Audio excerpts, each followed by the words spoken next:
नमस्कार दोस्तों, मेरे चैनल में एक बार फिर से आप लोगों का स्वागत है। दोस्तों, मैंने पिछली बार अपनी वीडियो में आप लोगों को बताया था कि किस प्रकार से जो है भारत में अंग्रेज़ और फ्रांसीसियों का जो संघर्ष था वो कैसे प्रारंभ होता है और वो फिर कर्नाटक के युद्ध में कन्वर्ट हो जाता है। इसी कड़ी को आगे बढ़ाते हुए अब मैं आपको बताऊंगा कि कर्नाटक का जो प्रथम युद्ध हुआ था वो कब हुआ था, क्यों हुआ था, इसके क्या कारण थे, उसका क्या परिणाम निकला। तो दोस्तों, बड़े ध्यान से इस वीडियो को सुनना। इसमें बहुत सारी बहुत अजीब इन्फॉर्मेशंस, बहुत नई इन्फॉर्मेशंस आपको मिलने वाली है। बस थोड़ा सा धैर्य बनाकर इसको सुनना। और दोस्तों, एक बात ध्यान रखना कि अगर आप लोगों ने चैनल अभी सब्सक्राइब नहीं किया है तो मेरी रिक्वेस्ट है कि इसको ज़रूर सब्सक्राइब कर लेना, ताकि हर रोज़ आपको नई इन्फॉर्मेशन इस पर मिलती रहें। तो चलिए स्टार्ट करता हूँ मैं कर्नाटक का प्रथम युद्ध। तो जो कर्नाटक का प्रथम युद्ध लड़ा गया वो 1746 और 1748 के बीच में लड़ा गया। यानी कि ये जो युद्ध चला वो 1746 से लेकर 1748 ईस्वी तक चला। आखिर ये युद्ध हुआ क्यों? बेसिकली ये जो युद्ध था, ये युद्ध ऑस्ट्रिया के उत्तराधिकार युद्ध का ही एक विस्तार मात्र था। गृह सरकारों की आज्ञा के विरुद्ध ही दोनों दलों ने 1746 ईस्वी में युद्ध प्रारंभ कर दिया। यानी ये दो दल कौन कौन से थे?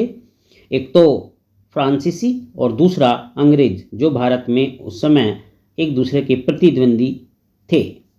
तो इन दोनों में ये युद्ध जो है 1746 ईस्वी में जो है एक तरीके से प्रारंभ हो गया। और युद्ध की जो पहल की गई वो अंग्रेजों की तरफ से हुई। बार्नेट के नेतृत्व में अंग्रेजी नौसेना ने कुछ फ्रांसीसी जलपोत को पकड़ लिया। ठीक है, बड़े ध्यान से इस बात को सुनना आप लोग।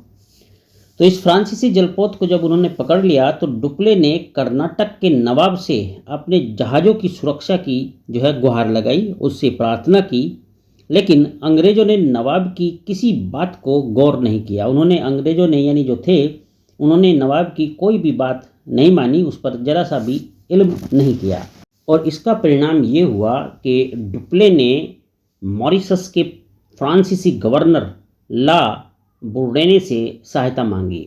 ला बुर्डेने अपनी 3000 सैनिकों के बेड़े के साथ कोरोमंडल तट पर पहुंचकर मद्रास पर अधिकार कर लिया।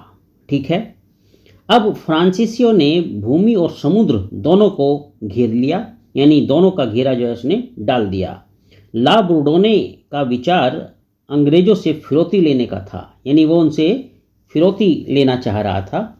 उसने 40,000 पाउंड लेकर मद्रास अंग्रेजों को लौटा दिया। लेकिन डुप्ले ने नगर को फिर से जो है जीत लिया, यानी मद्रास को डुप्ले ने दोबारा जीत लिया। फ्रांसीसियों द्वारा मद्रास को घेर लिए जाने के बाद अंग्रेजों ने नवाब का संरक्षण चाहा, यानी उन्होंने नवाब से जो है सहायता मांगी और उसके संरक्षण को प्राप्त करने की कोशिश की। नवाब ने फ्रांसीसियों को मद्रास का घेरा उठाने का आदेश दिया। लेकिन जो डुप्ले था, डुप्ले ने कूटनीति का प्रयोग करते हुए कहा कि वह मद्रास से अंग्रेजों को हटाकर नवाब को सौंप देगा। यानी ये डुप्ले ने बड़ी चालाकी की और डुप्ले ने जो है नवाब को लालच दे दिया कि भाई वो अंग्रेजों को यहाँ से भगाएगा और ये जो मद्रास है ये नवाब को दे देगा। लेकिन जो नवाब था वो इस डुप्ले की बातों में नहीं आया और इसकी जो बात थी डुप्ले की, जो मद्रास को देने की बात इसने रखी नवाब के सामने, उस पर नवाब को भरोसा नहीं हुआ। उसको इसमें कहीं ना कहीं शंका दिखाई दी और इसी का कारण था कि ये जो युद्ध था ये अब अवश्य होना तय हो गया। तो इस प्रकार से जो है मेन कारण ये रहा इस कर्नाटक के प्रथम युद्ध का। अब इस कर्नाटक का प्रथम युद्ध ये जो हुआ ये यहीं समाप्त नहीं होता है। ठीक है, इसके बाद ये और भी इसमें जुड़ते चले जाते हैं फिर युद्ध, जैसे सेंट थोमे का युद्ध, फिर कर्नाटक का दूसरा युद्ध, अंबूर का युद्ध। तो ये सारे जो हैं एक दूसरे की देन हैं और मैं अगली वीडियो में आप लोगों को बताऊंगा सेंट थोमे के युद्ध के बारे में। तो मुझसे जुड़े रहिए और आप लोग चैनल ज़रूर सब्सक्राइब कर लीजिए। चलिए, अपना ध्यान रखना। आपका दिन शुभ हो।